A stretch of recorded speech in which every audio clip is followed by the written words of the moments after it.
We are honored to welcome Dr. Fried to begin his lecture on Manet. And Dr. Fried, I've been asked to provide you with this plaque to commemorate your talk today. So let's welcome Michael Fried.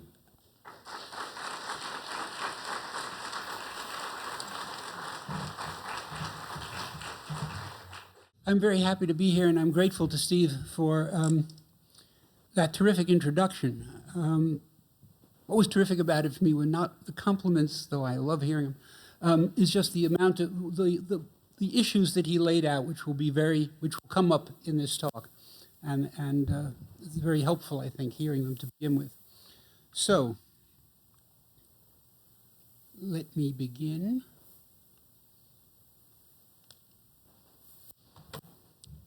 In the course of spending the summer of 1868 with his family in Bologna, and then following his return to Paris in September, Édouard Manet made two ambitious paintings, Le Déjeuner, often called Le Déjeuner dans l'Atelier, and Le Balcon. The first hangs today in the Neue Pinakothek in Munich, and the second in the Musée d'Orsay in Paris. And I'll refer to them by their English. The Luncheon in the studio are simply the Luncheon and the Balcony. So you're looking at the balcony right now, of course. I'm interested in both, though in this talk, I'll be saying more about the first, about the Luncheon. In any case, the two paintings belong together, not in the sense that they are pendants, but because of common inspiration, at least up to a point. I'll proceed by making a series of numbered claims and observations. So, 1.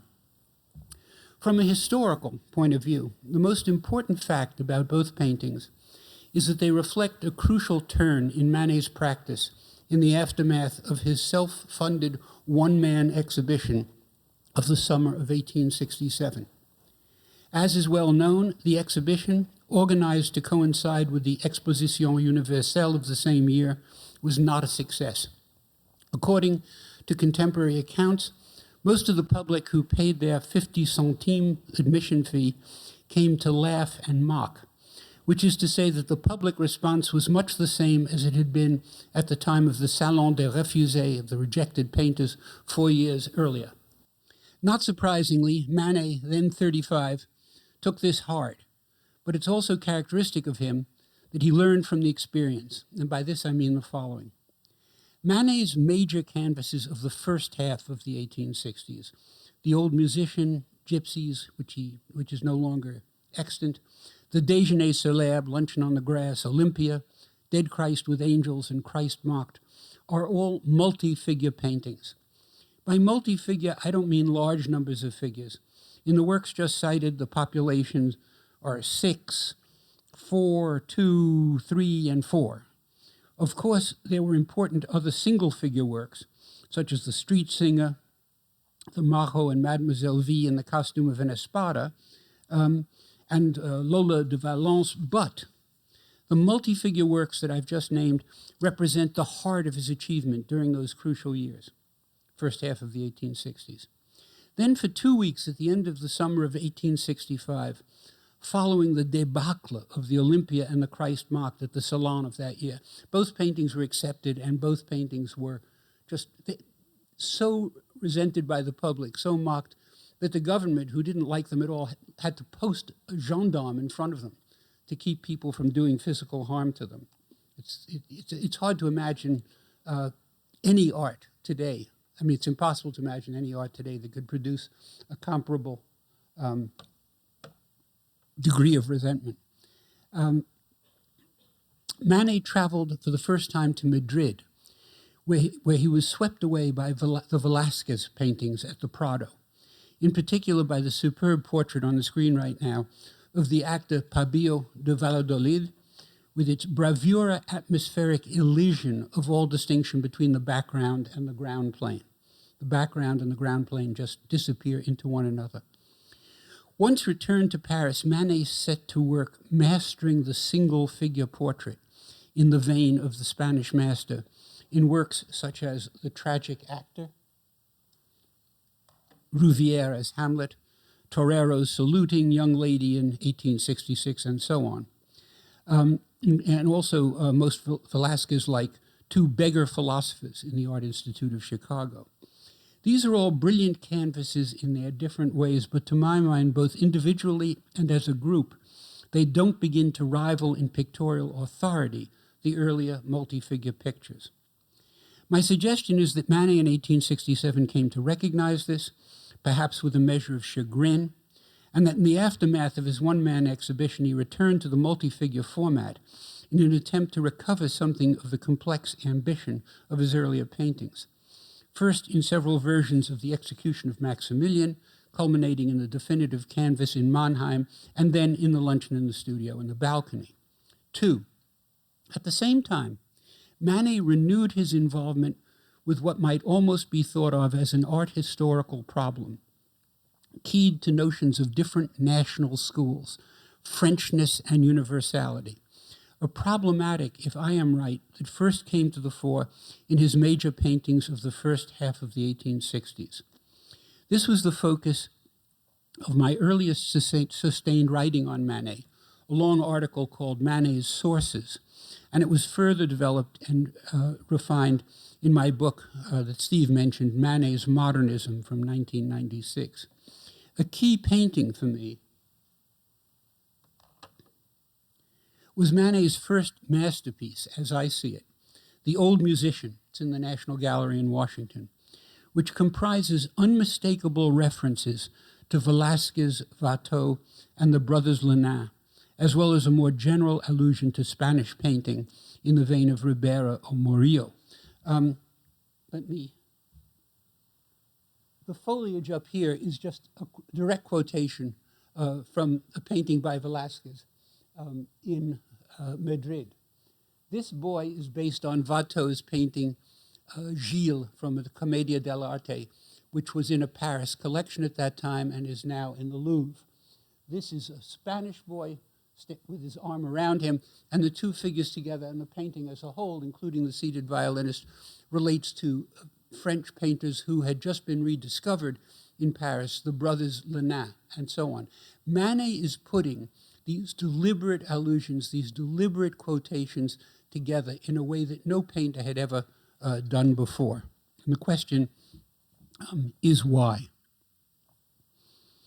On the basis of a reading of various art critics of the time, most importantly a man named Théophile Thoré, T-H-O-R-E with an acute accent, I argued that Manet in The Old Musician could be seen first as seeking to place his art in a particular realist and republican, as opposed to idealist and royalist, tradition of French painting. So for Thoré and critics like him, studying French painting in the past, which was becoming visible in a new way, Watteau, Lenain belonged to a specific tradition in French painting, which for them was realist and fundamentally republican. This is part of the politics of art at that moment.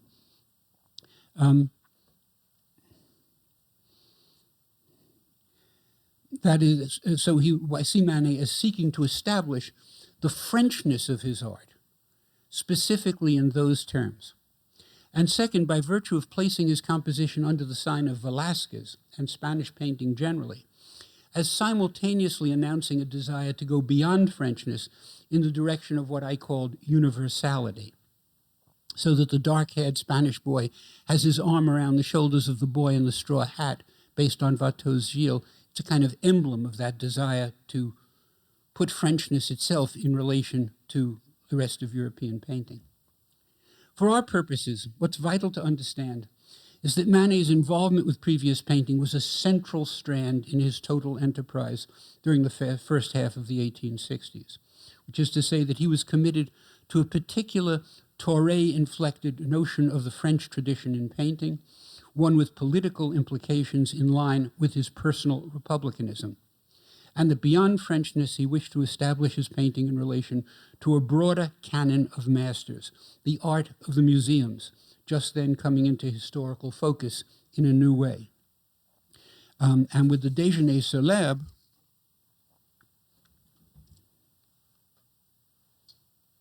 and Olympia, Manet extends that relation to European painting to Italian painting, in the first place via a reference to Raphael.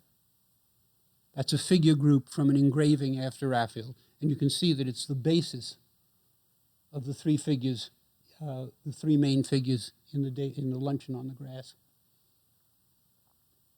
And then in the Olympia, where the basic reference is to Titian's Venus of Urbino. Something else just to notice is that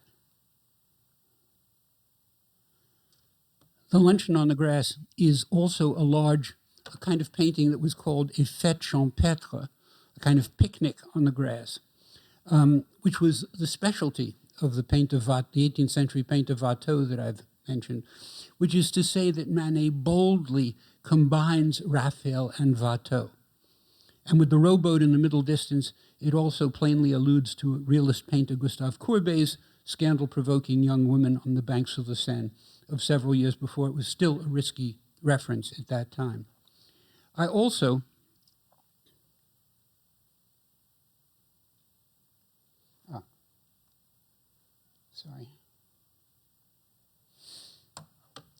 remark, apropos of the Déjeuner Célèbre, the Luncheon on the Grass, that it combines a number of pictorial genres, kinds of painting. By virtue of its citation of Raphael, it belongs to la grande peinture, classical painting of the Italian Renaissance. It prominently includes a nude. The three main figures are plainly based on specific individuals, so it's a trio of portraits. There's a marvelous still life spread out in the left foreground. One unusual feature of the Déjeuner within Manet's oeuvre is the sheer extent of the grass and trees surrounding the figures. Normally, Manet would have cut the painting much more tightly around the figures. And I see this larger expanse of green as a means of sending the signal landscape along with the others. And at the top center of the canvas, I don't know if we can see it. It's there. You can just about make it out. There's a little bullfinch in flight, which I take to be a parodic but not unserious version of the dove of the Holy Ghost in scenes of the baptism of Christ, bearing in mind that the original title of the Déjeuner was Le Bain, the bath. So the Déjeuner alludes also to religious painting to that extent. In other words, Manet has deliberately and programmatically packed into a single large canvas no less than 7 generic markers, which I understand as a further manifestation of a pursuit of what I've called universality, or as I also put it, painting altogether. And not only that, I also show that Manet's doing this finds a close analogy in the art criticism of his friend, a critic named Zachary Astruc, A-S-T-R-U-C, who in 1860 announced, quote, "Painting is not fragmented, it is one. The categories," by which he means the individual genres, "must disappear to make way for the resume," in the sense of summing up. So it's a call for painting to be just painting, no longer landscape, still life, portrait, nude, whatever. Not that Astruc, when he wrote those words, could have imagined Manet's solution to the problem, but in the light of the Déjeuner, Astruc's antipathy to the fragmenting of painting into separate genres is nevertheless highly suggestive. In other words, I'm relating what's going on in Manet's painting to what's happening in the art criticism of the time. I'll just say parenthetically that if you work on French 18th or 19th century painting, there's just a staggering body of art criticism out there in contemporary writing, in the hundreds and hundreds and hundreds of newspapers of the time that covered the big exhibitions. I would say for a long time, art historians didn't use that material. There's a major art historian in the generation before mine who felt that there was no point reading the art criticism. It just told you about critics. It didn't tell you anything about painting.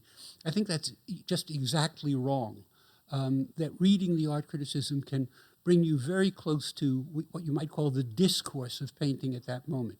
It doesn't explain the paintings. You can't use it just simply as a key to the paintings.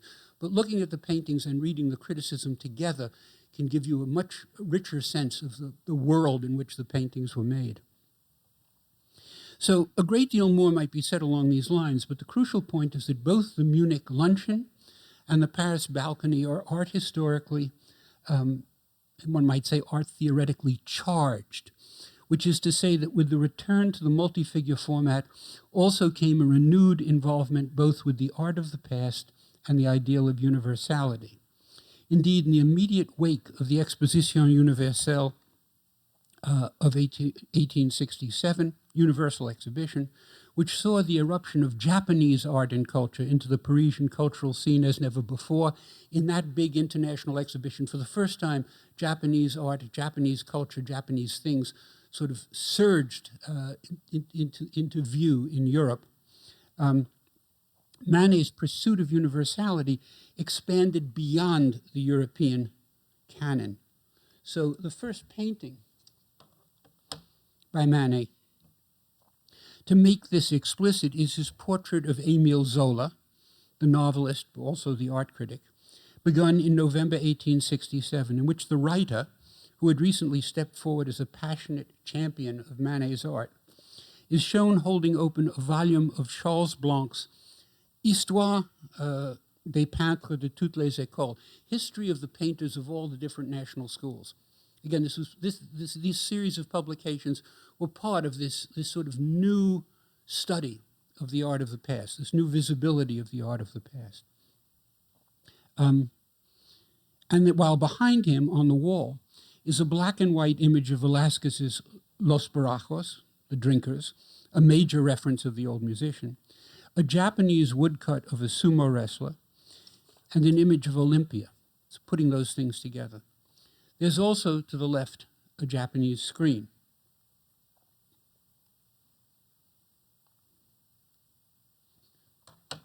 The balcony, as I read it, makes a similar point, juxtaposing Spain, the balcony setting clearly derived from Goya's Majas on a Balcony, plus the portrait of the seated, dark-haired Berthe Morisot. We'll be saying a lot more about her. She's clearly the key figure in the painting. She's a young woman who becomes a painter in her own right, eventually marries Manet's brother. And she is seen as a very Spanish figure at the time. Then there's a reference to Japan. This is my claim. It has to do with the other woman, posed for by a violinist named Fanny Klaus. But I think he's treated her in a way that gives her a kind of Japanese, deliberately Japanese character. And then possibly even Holland. I'm less sure about that. The man, Antoine Guillemet, a painter who, to my eye, has a Dutch burger look about him. As I say, I'm not as sure about that. Note, too, the ball at Morisot's feet.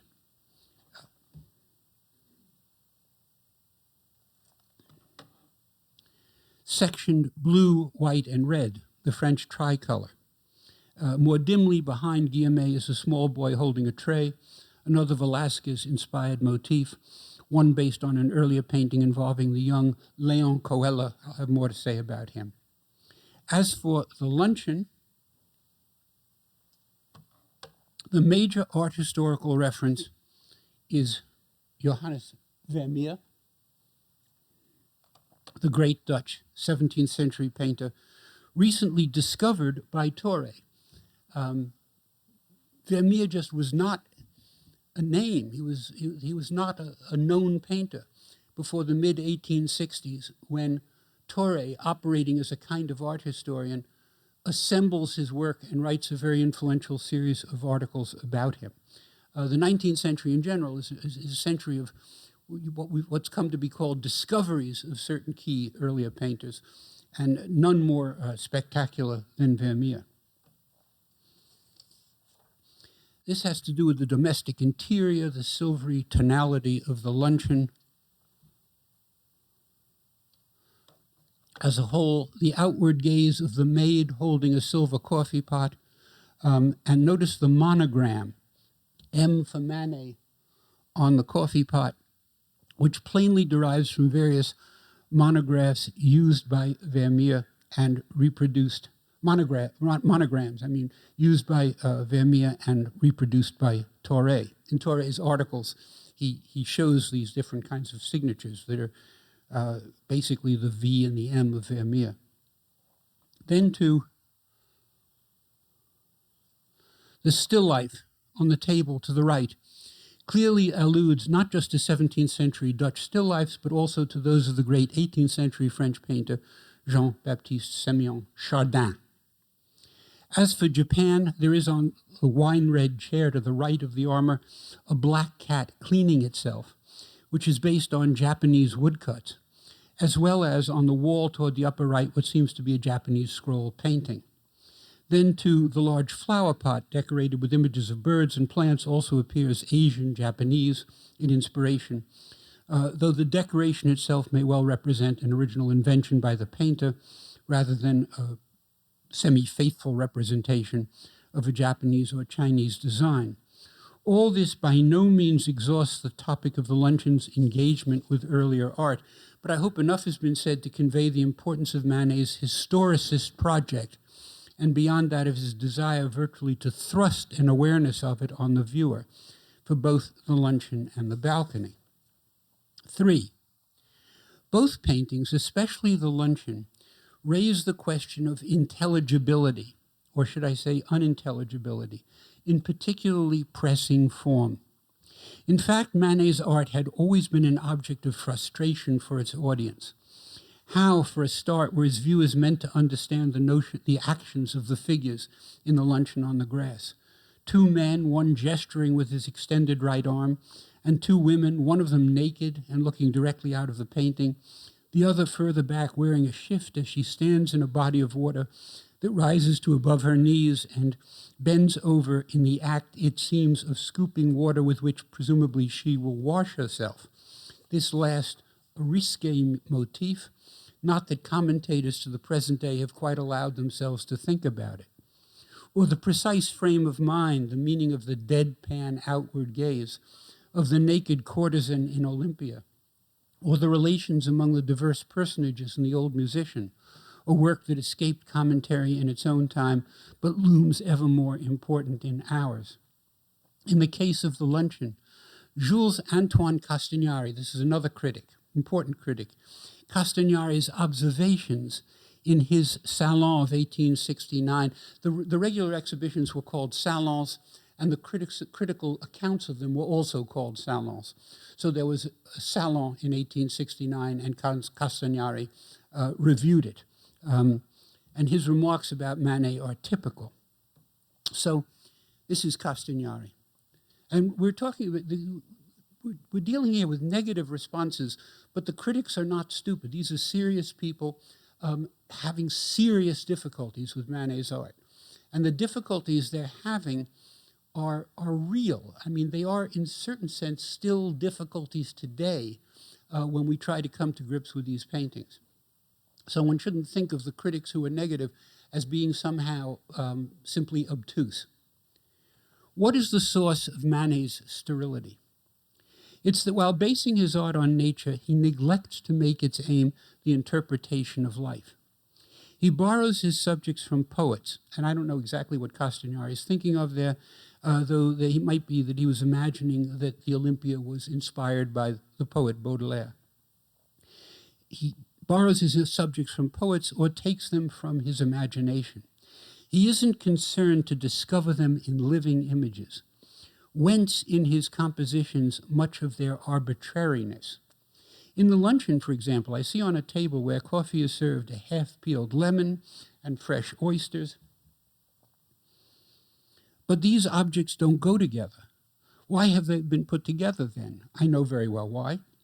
Because Manet has, to the highest extent, a feeling for colored patches, because he excels in representing that which is inanimate, and feeling himself superior in his still lifes, he's naturally inclined to paint them whenever possible.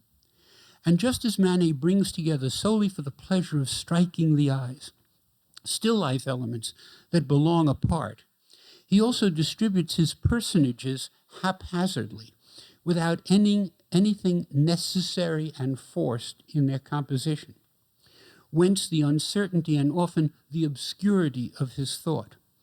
What is the young man doing in the luncheon, seated in the foreground and seeming to look out at the public? True, he is well painted, brushed by a vigorous hand, but where is he? In the dining room? In that case, having his back to the table, he has the wall between him and us, and his position no longer makes any sense. Like the personages in a play, it's necessary that every figure in a painting is in its proper plane, fulfills its role, and thereby contributes to the expression of the general idea. Nothing arbitrary and nothing superfluous. That is the law of all artistic composition. Castagnari's remarks about the young man's location suggest a certain confusion on his part. Why, having his back to the table, would the young man have a wall between him and us, even granting a certain sense of his near extrusion from the rest of the painting?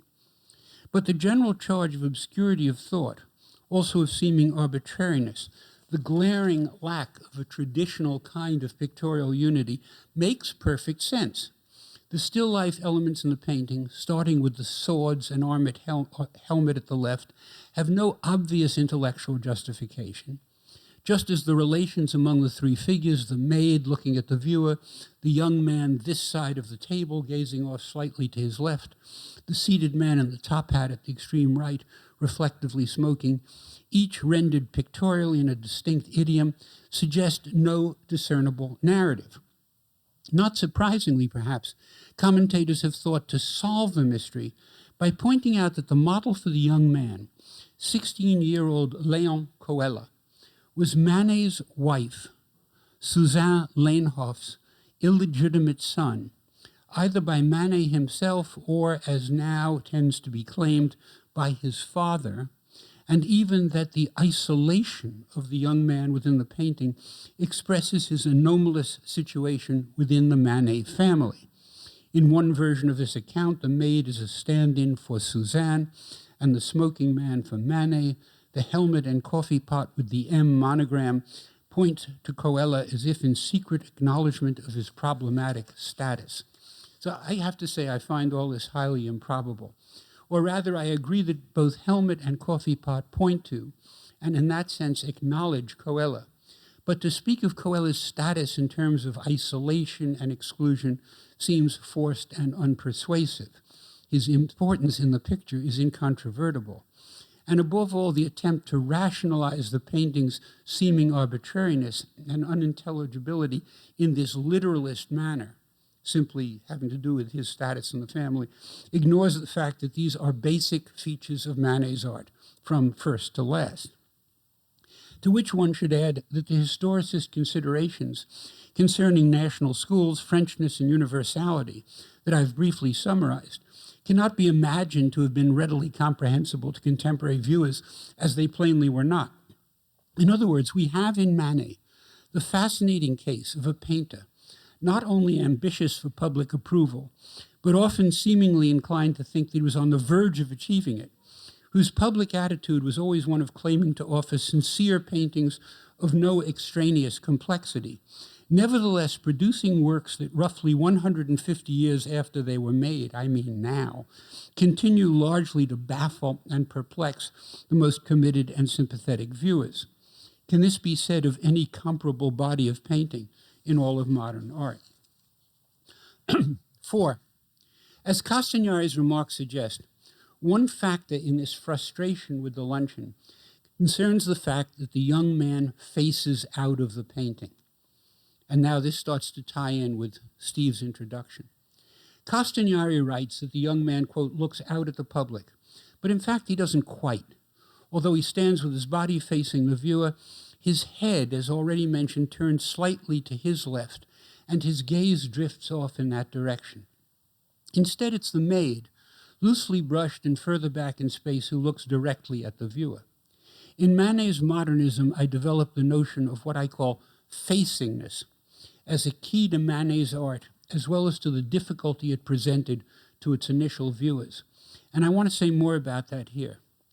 First, though, it's necessary for me to allude once again to the overarching problematic of beholding, and here's where I'm very grateful to Steve, that I argued in a trilogy of books, Absorption and Theatricality, Courbet's Realism, and Manet's Modernism, first arose in France in the mid-18th century, when the presence of the beholder before the painting, this basic fact about painting, that paintings are made to be beheld, that they face a beholder who's imagined to be there. But that basic fact, that primordial convention, emerged as a fundamental problem for the art of painting as never before. Simply put, around that time, 1750s and 60s, viewers like the philosopher and pioneer art critic Denis Diderot came to feel that to the extent that the figures in a painting appeared to be acting in a manner that evinced an awareness of being beheld, those actions came across as false, mannered, in short, as theatrical. And the aesthetic strategy that was developed as a means of overcoming this danger was to seek to depict figures completely absorbed in what they were doing, feeling, and thinking, completely absorbed within the life of the painting, and therefore wholly unaware of everything else, crucially including the viewer standing before the painting. Key figures in this development include Chardin, who I mentioned before, a sort of mid-18th century figure, and here he's showing us a young man completely absorbed in blowing a bubble. And he drives this point home by having the young man lean out of something like a window and put the bubble right before us, imagining us there but not there. He has to be oblivious to us or he wouldn't be doing this. It's also, and Chardin also understands that you can be completely absorbed in something like a trivial pastime, in something like just blowing a bubble. Very brilliant paintings. Another painter named Jean-Baptiste Greuze, and his paintings are absorptive if we understand them in their own context. And finally, very key painter, really decisive person for the emergence of modern painting in France, Jacques-Louis David, in whose epical history paintings of the 1780s, the absorptive strategy takes on a powerfully dramatic form. You're looking at his great Oath of the Horatii of 1784-85 in the Louvre. I also argue that that strategy of absorption kept finding itself undone. That is, the very means that seemed to work at a given moment were viewed as insufficient or worse with the passage of time. So, for example, David himself, by the 1790s, so we're looking at a picture of the mid-1780s, by the 1790s, he came to regard the composition of the Oath of the Horatii as a bit theatrical, un peu théâtral, and that led him to compose and paint the less dramatically urgent and expressive intervention of the Sabine women, which he completed in 1799. But this, within a relatively short span of years, came to be seen as theatrical, not in the sense of exaggerated or overdone, over-intense, over-dramatic, but in the opposite sense of depicting figures who seemed merely to be holding static poses, like Romulus holding the spear there. So a painting like this, which was a huge success in 1799, by the early 19th century, seems to epitomize to other painters and art critics just exactly what painting shouldn't do, just depicting figures holding poses. The next sort of decisive figure, for me, one of the great, great figures in all of modern art, Théodore Géricault, G-E with an acute accent, R-I-C-A-U-L-T. We find an attempt to overcome the theatricalization of action and expression by main force, as if the evocation of extremes of sheerly physical energy and effort could somehow break through to a new purity of body and soul. The depiction of animals, mainly horses, played a role in this, while in his most ambitious canvas, the stupendous Raft of the Medusa, 1819, which you're looking at now, Almost all the figures on the raft take part in a collective attempt to attract the attention of, to be beheld by, a tiny, all but undetectable ship on the farthest horizon. That's out there. Even in front of the painting in the Louvre, it's hard to see that tiny ship, but they're struggling to be beheld by it. And it's as if they could be beheld by that ship, if they could, they would be rescued, and rescued, as it were, not just from their situation, but from the beholder standing before the painting, from being beheld by us, in other words. And then, in the art of another great painter, succeeding decades, Gustave Courbet, who is the quintessential realist painter, there can be seen a different but related strategy, a hyperbolic, that is to say, impossible attempt to paint himself all but corporeally into his paintings, a strategy which, of course, could not literally succeed, which is why I say hyperbolic, which nevertheless, by a pictorial dynamic that we've yet fully to understand, gave rise to a series of immensely ambitious paintings of the highest power and originality. And here, I don't have time to sort of really spell this out, but it's as if for me, that boy holding the stones is a version of Courbet's left hand wielding the palette, the older man with the hammer, a version of Courbet's right hand painting the picture, as if he's painting himself into the realist painting through these figures and through these actions. If I had only this painting to point to as evidence, I wouldn't blame anyone for being unconvinced. But in fact, you can just work this kind of argument through his entire oeuvre. It's really quite remarkable. Okay, we then come to Manet's generation, which I call the generation of 1863, after the moment of its maximum visibility as a generation at the Salon des Refusés of that year. And it includes a painter named Henri Fantin-Latour, another named Alphonse Legros, and even the American James McNeill Whistler, who spends his early years in France. This isn't the place for me to try to summarize their collective situation, which I analyze in Manet's modernism, but what we find when we look at their art and the early criticism it provoked is that absorption in the traditional sense, in its traditional forms, was no longer sufficient to produce the desired anti-theatrical effect, and that all four artists sought other or additional means of simultaneously acknowledging the presence of the beholder. The major artist of that moment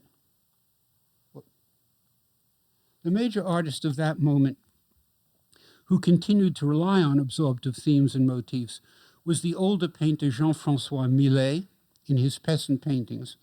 So it isn't surprising to find Castagnari, the critic I quoted a moment ago, in that same salon, praising Millet's knitting lesson, this picture, by stating, quote, "It would be difficult to write a thought with greater precision, vigor, and harmony. Nothing is forgotten, and there isn't a single feature that doesn't contribute to the expression.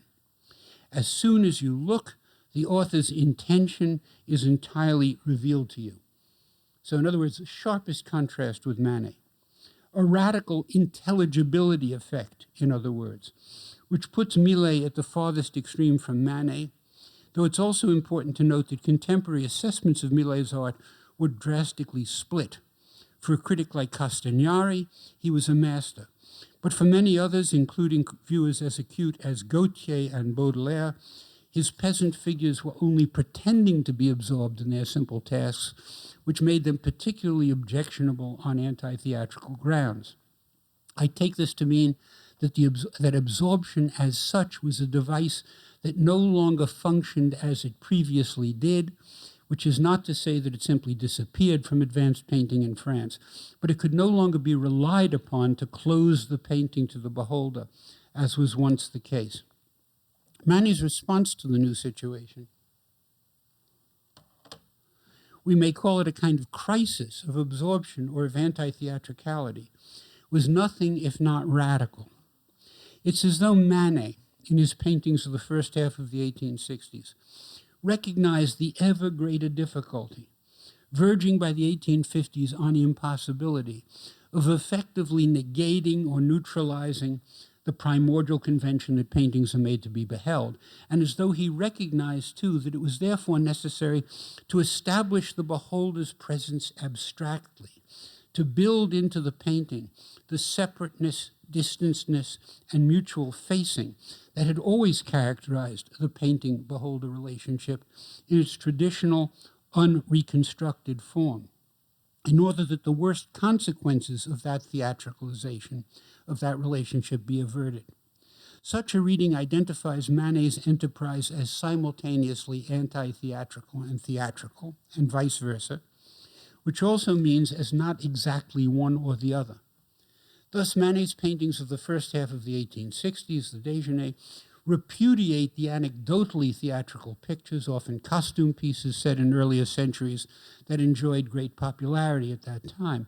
But they do so by exploiting a strictly presentational, as opposed to actional, mode of theatricality, the chief historical source and sanction for which was Watteau, and the principal function of which, in Manet's art, was to force on the beholder's attention certain truths about the painting-beholder relationship it was no longer feasible to deny. It's also at least arguable that one effect of Manet's strategy, and doubtless also a principal cause of the extreme provocation that his paintings typically offered to contemporary audiences, is that the beholder sensed that he had been made superfluous to a situation that ostensibly demanded his presence, as if his place before the painting were already occupied, already taken, by virtue of the extreme measures that had been taken to stake it out. In sum, Manet sought to acknowledge, not negate or neutralize, the presence of the beholder. That act of acknowledgement holds the key to Manet's painting's notorious flatness, as though it has always been taken as a declaration of flatness, is more importantly a product of an attempt to make the painting in its entirety, the painting as a tableau, face the beholder as never before. Again, there's more to be said on and around the topic. For example, in all Manet's multi-figure works, no more than a single personage ever looks directly out of the painting. And the reason for this, I've suggested, is that by restricting himself in this way, Manet was able to minimize the sense of psychological connection with the various figures in a painting, as if he wants the connection to be simply with the painting as a whole. Also, in my book, Manet's Modernism, again, basing myself on the art criticism of the period, I emphasize Manet's consistent pursuit not just of facingness, but what I call strikingness, what the critics really call strikingness, the idea being that the combination of facingness with a certain striking power at a distance gave Manet's paintings a kind of terrific force on the gallery wall. And you can see it to this day. If you go to the National Gallery and you look into the room that has the old musician, it just blasts off the wall. It's just stronger. You might say, in a certain sense, more aggressive than anything else around it. Viewed in this context, the single figures paintings of 65, 67, for all their brilliance, reveal various limitations. This is especially true of the two beggar philosophers in Chicago, which seem somehow just a bit turgid, as if Manet were on the verge of academicizing himself. In this picture in particular, the bearded protagonist in a red beret holding his right hand open as if soliciting the beholder for alms seems like one of Manet's very, very few bad ideas. The return to the multi-figure format after his mid-one-man exhibition of 1867 thus has the character of a kind of recovery of pictorial energy. Manet is himself again, back on track is what one now feels. In the old musician Déjeuner Célèbre and Olympia, the principal figure in each canvas gazes directly, forcefully at the beholder. In the Munich Luncheon, however, the beholder addressing role is played by a secondary figure, the somewhat distanced maid in her gray dress and white cap, while the young man in the extreme foreground gazes off canvas to his left, to our right, as mentioned before. In fact, the maid was not originally part of the composition. X-rays show that she was added at a certain point, and it seems very important because she makes a kind of connection between the left hand and right hand portions of the picture, and also introduces that important note of direct address, of overt facingness, that sets off, in effect, draws attention to the slight but crucial obliqueness, angledness of the young man's gaze. In the balcony, which Manet began immediately afterward, the most compelling by far of the three figures, the Spanish-seeming Berthe Morisot at the left, gazes off to her right, our left. The standing Antoine Guillemet, a rather stiff character in a high-collar blue necktie and expansive shirt front, looks before him to our right, and it's just possible that the third figure, Fanny Klaus, is looking directly out of the picture, but her gaze has been so muted, so blurred, I think partly as a result of wanting to give her a kind of Japanese air, but at the same time not wanting to actually depict her as being Japanese. So her eyes get very blurry, that she scarcely seems to be addressing anyone. She holds a furled umbrella and is fiddling with a glove as if in preparation for leaving. In other words, both paintings move away from the sheerly confrontational format of the early multi-figure works, suggesting that Manet now has other, different ends in view. Nevertheless, both produce a powerful effect of facingness, the balcony largely on the strength of its principal motif, the ironwork balcony itself, with its schematic, rectilinear, acid green railing and shutters, along with the contrast, striking to say the least, between the two women in white and the dark interior, and the luncheon by virtue of its total organization, which requires further analysis. Note to begin with the strongly frontal, overwhelmingly lateral organization of the composition. Not only is the table covered by a white tablecloth parallel to the picture plane, so is the wall hanging behind it with its rectilinear windows at the upper left and hanging scroll in the upper right sector of the picture. Then there's the seemingly hitherto unnoticed fact that the standing European sword at the lower left appears virtually to be supported by the left hand and bottom framing edges of the canvas. And I can think of no other work in which Manet does anything like that. I mean, that sword seems to rest on the side of the canvas and then come down there. The important point is by doing this, he makes it parallel to the picture plane. The helmet is shown in profile, which of course means that it's keyed to the picture plane. The decorated white porcelain flower pot and rubber plant with large green leaves seems, if not quite to face the beholder, at any rate to be frontally exposed to his or her gaze. And then there's the maid holding a silver coffee pot, the spout pointing toward the young man, and looking at the beholder with no particular expression on her sketchily executed face. Toward the bottom of the canvas, silhouetted against the maid's dress, is the black cat cleaning itself that I mentioned earlier. And finally, in the right-hand half of the composition are juxtaposed the standing snub-nosed, blue-eyed young man in his cream trousers, black jacket, and straw hat, the still life on the white tablecloth, and the man with dark whiskers and a top hat seated on the other side of the table, who's shown exhaling smoke from his cigarette, a marvelously suggestive effect. But what's one to make of it all? That question again. Like the old musician to which it looks back, the structure of the luncheon is additive, one thing and another, an arrangement which has the effect of bringing the issue of intelligibility to the fore. And as we saw, Castagnari was troubled by what he saw as the inconsistency in the still life, in particular the juxtaposition of the oysters and the coffee. More important from my perspective is that the small blue and white china sugar bowl at the lower right, on close examination, which on close examination is just about in contact with the right-hand framing edge, has its handle extended directly toward the beholder, thereby implying a notional positioning of an ideal viewer directly before it, which is to say all but directly opposite the right-hand edge of the painting. Do you see what I mean? That sugar bowl with the handle that way asks us to imagine a viewer, imagine us standing there with that handle being offered directly to us. Granted, this is a small and marginal detail, but it's clearly deliberate on Manet's part. And once it is noticed, once it is allowed a certain pictorial weight, it's easy to miss. But once you see it, it becomes impossible to ignore.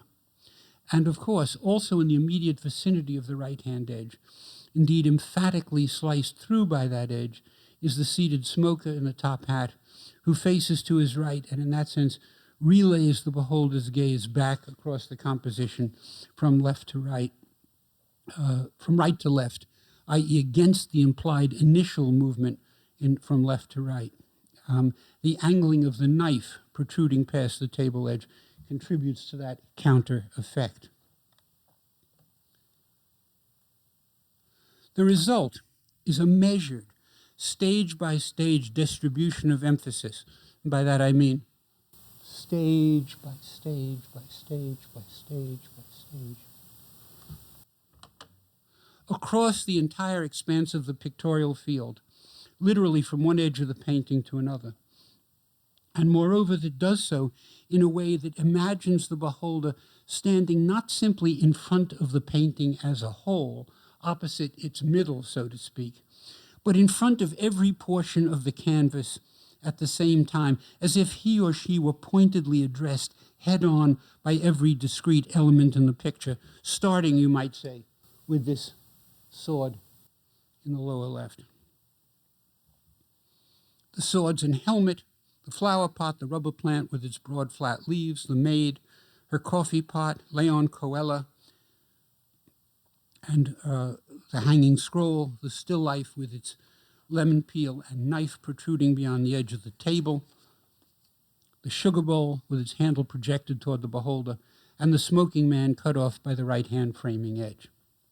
In short, facingness with a vengeance, as if divorced from the actual position of the beholder before the painting, despite the fact, more importantly, facilitated by the fact that the dominant personage in the composition, the one virtually thrust upon the viewer's attention by his position this side of the table, and whose elegant, carefully got-up costume has been depicted with the greatest attention to detail, has his gaze subtly directed somewhere else, which in effect invites the viewer to subject his features to the closest scrutiny. To underscore the point, I'm suggesting that there's a telling difference in this regard from what would be the case if Leon Coella's gaze directly engaged the beholders, directly engaged us. Indeed, the facing quality of the tablecloth, where it drops off the table edge to the young man's right and left, is brilliantly thematized by the textured pattern of little squares, each of which appears to face the beholder, a kind of tour de force of restrained painterly execution. I mean, what's going on there? I don't see any of this as accidental, in other words. As for the smoking man, posed for by Manet's summer neighbor, there is an important sense in which he too represents something new, in this case something anomalous in Manet's art. The art critic Marius Chomelin's observations about the luncheon and the balcony in his salon of 1869 are revealing here. So here's still another critic named Chomelin. Quote, "The first aspect of these two canvases is not agreeable, it must be recognized. The personages, with the exception of the seated woman, that's Berthe Morisot in the balcony, are not at all handsome. Their faces have something morose and disagreeable about them, like the faces of persons who pose. And in fact, all these figures have the air of saying to us, 'Look at me.' They think of nothing else. We exclude from this criticism the man waiting for his coffee who tranquilly digests his luncheon without concerning himself with us. Thus, no expression, no feeling, no composition." End of quotation. Chomelin's remarks are interesting on two counts. First, there's his marked distaste for most of the figures in both canvases, whom he sees as having the quality of persons posing to be painted, and in fact inviting the beholder's attention. "Look at me," they seem to be saying.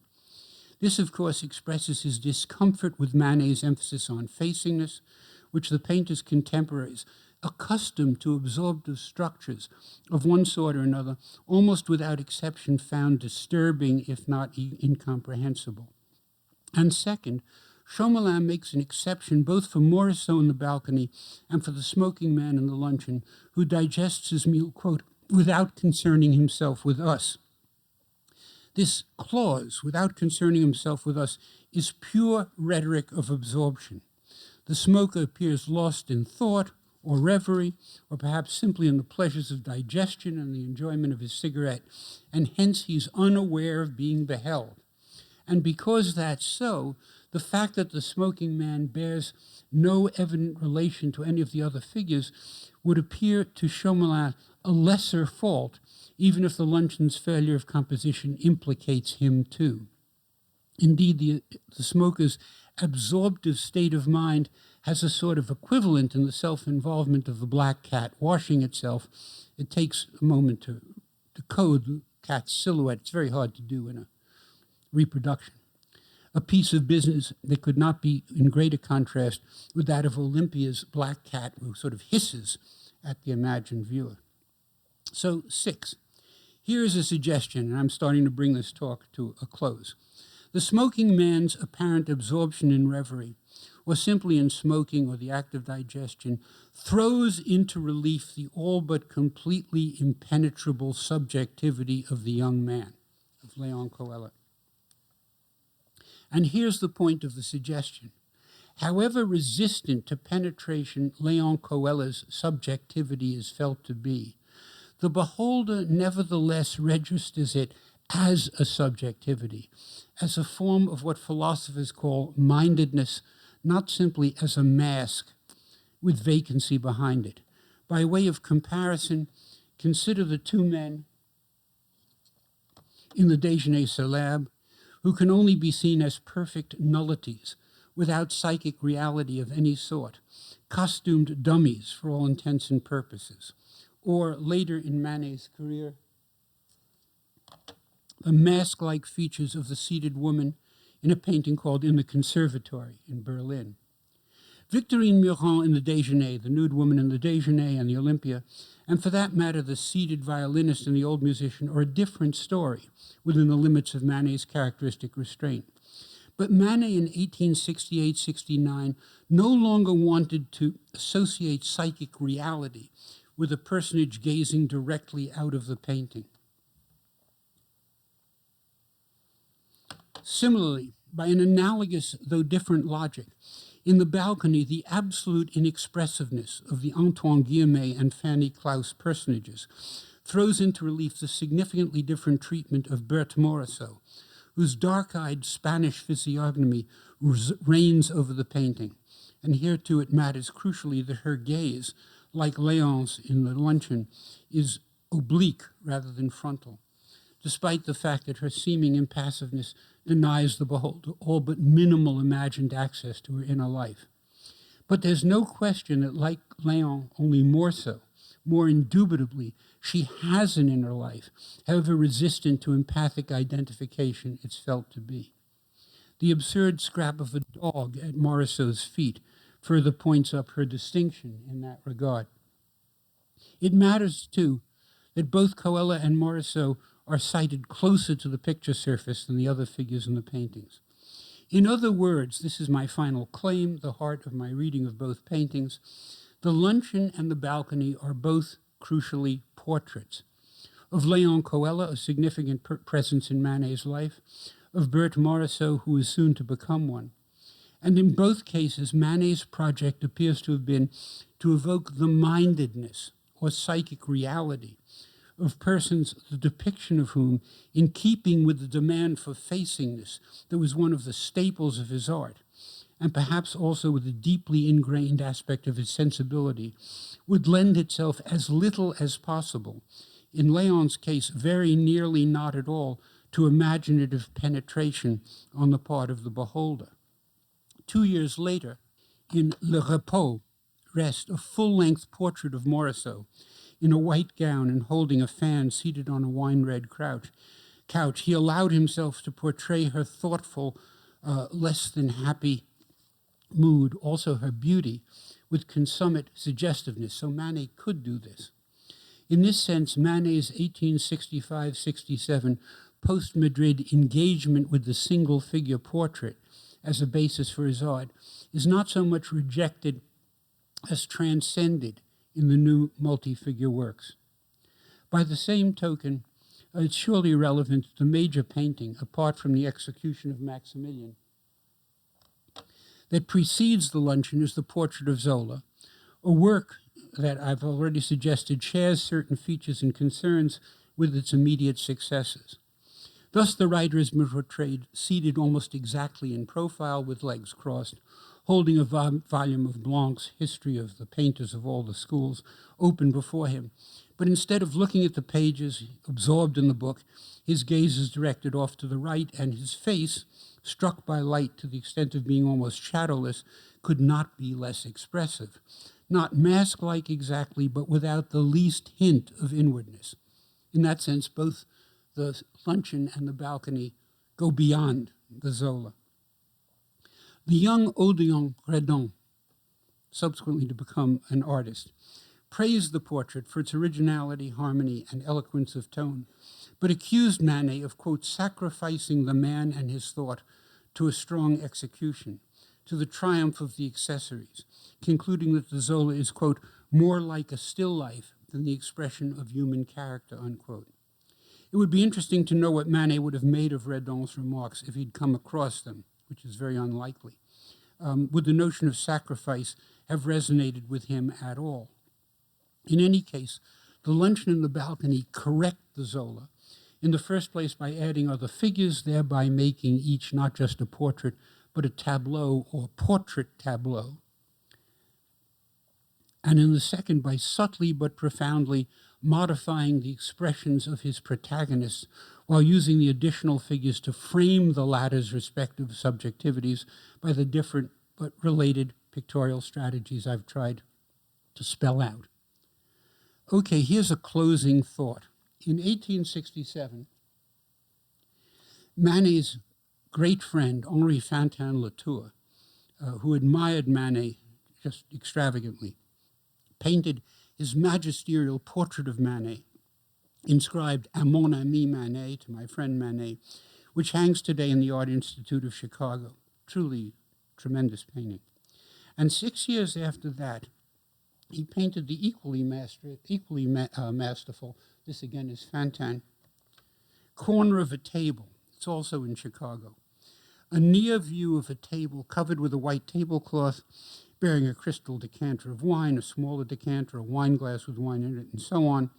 And what's especially striking, though, is the tall flowering rhododendron plant in the extreme foreground, this side of the table, very much in the position of Léon Coella in the Luncheon in the Studio. Is it conceivable that the corner of a table, too, may be understood as an act of homage to Manet, if not indeed as a simultaneously ironic and appreciative commentary on the frequent charge that Manet's paintings of persons were nothing more than still lives? Thanks for hanging in there.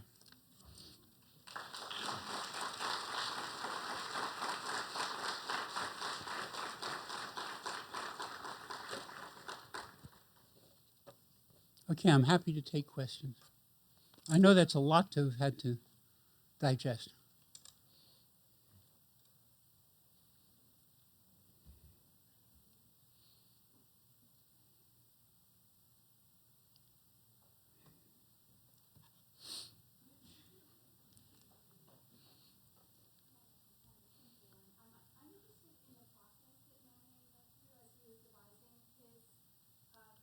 Yes.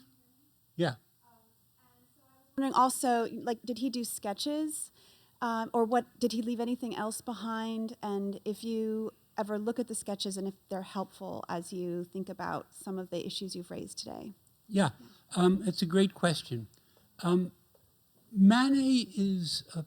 There are certain painters in a certain kind of tradition where we have almost nothing by way of preliminary sketches for paintings. For example, Caravaggio. For example, Velázquez. They seem to have done their drawing, their preliminary thinking kind of on the canvas. And we have lots of drawings and sketches by Manet, but basically he seems to work the stuff out on the canvas. And then if it doesn't work, he might just scrap that canvas and do another. So we've got a little preliminary drawing for the Leon Coelho figure. We have a little bit like that, but fundamentally he seems to operate on the canvas most of the time. It's always interesting when you have preliminary sketches and preliminary attempts at composition, but we have very little of that with Manet and with the other artists I've named. It's sort of amazing to think about. I mean, that he could have devised a picture like the Déjeuner sur l'herbe, largely on the canvas. We have some little sketches, but fundamentally it's as if the crucial thinking takes place either beforehand or in the act of devising the whole composition.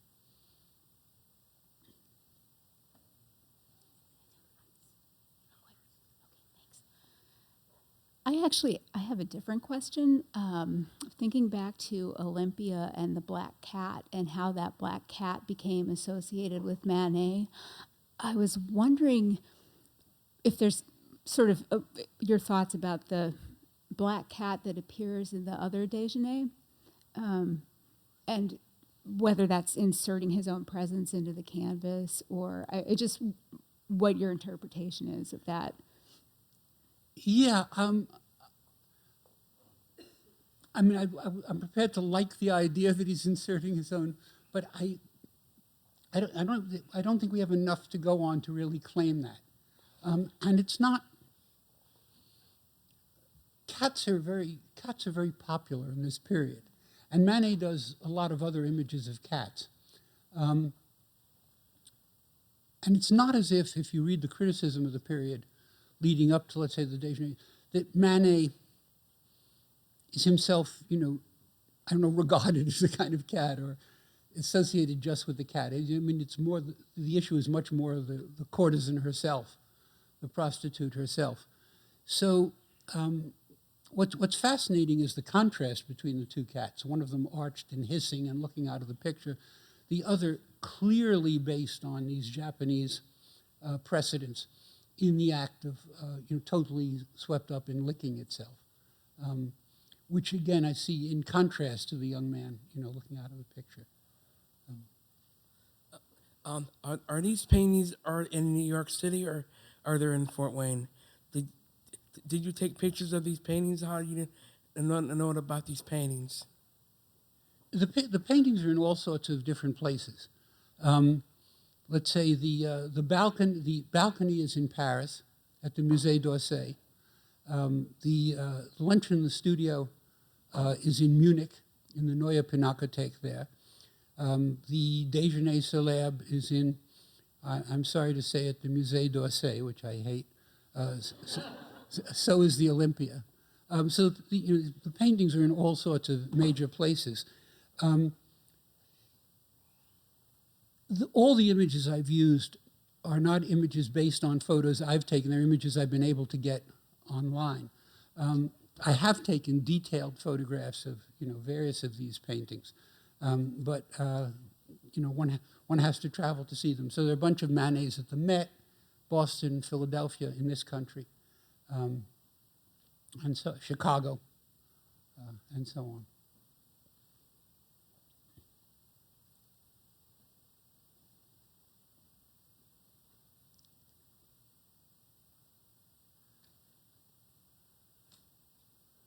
Okay. Thank you.